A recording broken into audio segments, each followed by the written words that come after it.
Hurricane Helene is a storm that certainly will not be forgotten, as it was a storm that caused more devastation than ever seen, as it ripped through the heart of rural Georgia, destroying anything and everything in its path, including critical infrastructure such as the power grid.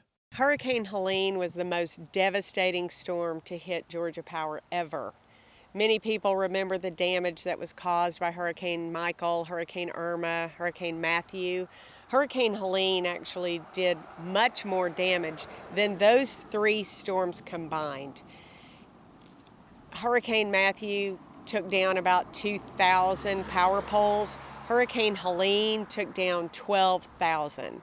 Though the destruction was no doubt overwhelming, Green says they immediately went to work restoring the more than 1 million customers without power, but says they didn't just work to restore the grid, they worked to restore it better than it was before. In many cases in this storm, we weren't just restoring power, we were rebuilding the grid. The grid had been so terribly damaged that we actually had to start all over. And when you do that, you have the opportunity. In some cases, for example, instead of using a wooden pole, you might be able to use a concrete or a steel pole, so you have a more resilient system. We also have upgraded much of our equipment and are in the process of doing that across the state.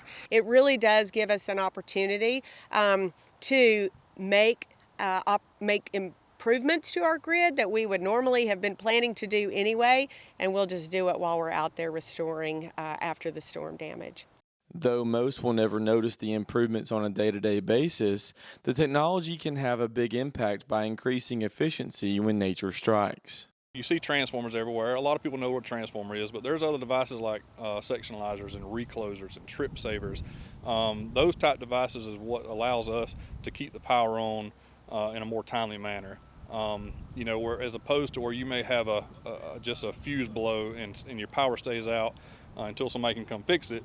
A recloser and a trip saver device that's on these poles, these automatically restore power. According to Barrett, these improvements and investments are essential for everyone, but especially those in rural parts of the state that tend to be at the edge of service areas. What we do is we go around our areas, like I said, rural areas where in the past you just don't see equipment like that.